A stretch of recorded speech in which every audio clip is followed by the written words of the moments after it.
Bismillahirrahmanirrahim. Assalamualaikum warahmatullahi wabarakatuh. Perkenalkan, nama saya Siti Marwah. Di sini saya akan menjelaskan materi tentang konsep resiliensi, yaitu dari pengertian, ciri dan faktor, dan upaya pengembangannya.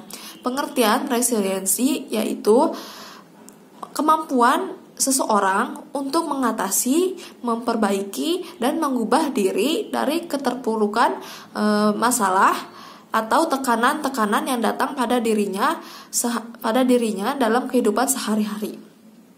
Lalu, resiliensi ini memiliki 7 kemampuan yang pada individu ini tidak semuanya memiliki kemampuan tersebut dengan baik. Kemampuan ini terdiri dari yang pertama ada regulasi emosi, yang kedua ada pengendalian impuls, yang ketiga ada optimisme individu, yang keempat ada empati, yang kelima ada analisis penyebab masalah, yang keenam ada efikasi diri, yang ketujuh ada peningkatan aspek positif. Ciri-ciri dan faktor-faktor resiliensi menurut Bernard, seseorang yang resilient ini biasanya memiliki 4 sifat-sifat umum.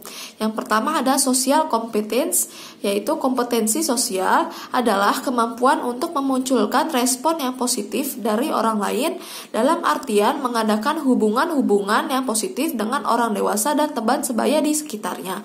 Yang kedua ada problem solving skills atau metacognition, yang artinya keterampilan pemecahan masalah atau metakognitif, yaitu perencanaan yang memudahkan untuk mengendalikan diri sendiri dan memanfaatkan akal sehatnya untuk mencari bantuan dari orang lain.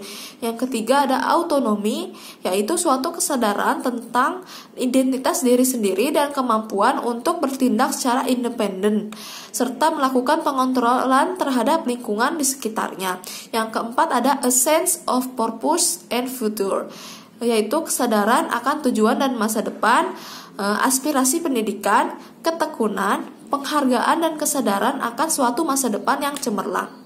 Lalu menurut sumber lain, yaitu berdasarkan konsensus dari berbagai peneliti dan praktisi yang terlibat aktif dalam konsep pengembangan resiliensi, yaitu The International Resilience Project, merumuskan ciri-ciri atau sifat seseorang yang resilient dalam 3 kategori, yaitu yang pertama external support and resource, yang memakai istilah penggantinya itu I have. Yang kedua internal personal strength, yang memiliki istilah penggantinya I am. Yang ketiga social interpersonal skills, yang memiliki istilah penggantinya I can. I have ini merupakan karakteristik resiliensi yang bersumber dari pemaknaan individu terhadap besarnya dukungan dan sumber daya yang diberikan oleh lingkungan sosial terhadap dirinya. Yang kedua ada I am, merupakan karakteristik resiliensi yang bersumber dari kekuatan pribadi yang dimiliki oleh individu itu. Lalu yang ketiga ada I can, karakteristik resiliensi yang bersumber dari apa saja hal-hal yang dapat dilakukan oleh individu sehubungan dengan keterampilan sosial dan interpersonal yang dimilikinya. Lalu ada 5 faktor yang sangat menentukan kualitas interaksi dari I have, I am, dan I can ini. Yang pertama ada trust, atau bisa diartikan sebagai kepercayaan, yang merupakan faktor resiliensi yang berhubungan dengan bagaimana lingkungan sekitar mengembangkan rasa percaya diri pada individu itu. Yang kedua ada autonomi, yaitu faktor resiliensi yang berkaitan dengan seberapa jauh individu menyadari bahwa dirinya ini terpisah dan berbeda dari lingkungan sekitar sebagai kesatuan diri pribadi. Yang ketiga ada initiative, yaitu inisiatif, yaitu faktor ketiga pembentukan resiliensi yang berperan dalam penumbuhan minat individu melakukan sesuatu yang baru.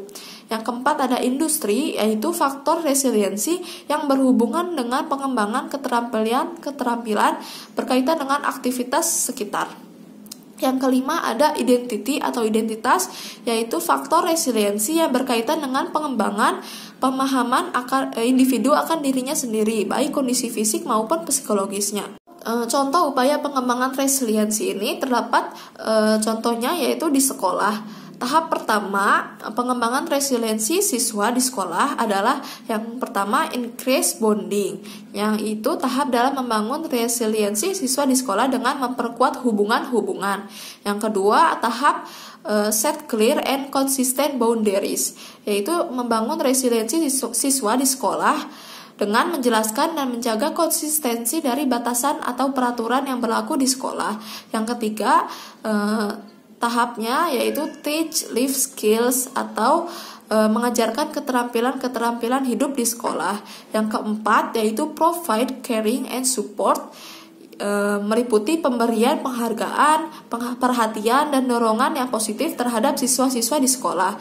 Yang kelima, tahap kelima yaitu set and communicate high expectation, yaitu memberikan atau menyampaikan harapan-harapan yang tinggi kepada siswa-siswa di sekolah. Yang tahap keenam yaitu provide opportunities for meaningful participation, yaitu dapat digunakan dalam upaya membantu perkembangan resiliensi siswa di sekolah dengan memberikan tanggung jawab dan kesempatan bagi seluruh siswa untuk berpartisipasi secara aktif. Mungkin segitu saja yang bisa saya sampaikan, kurang lebihnya mohon maaf. Terima kasih. Wassalamualaikum warahmatullahi wabarakatuh.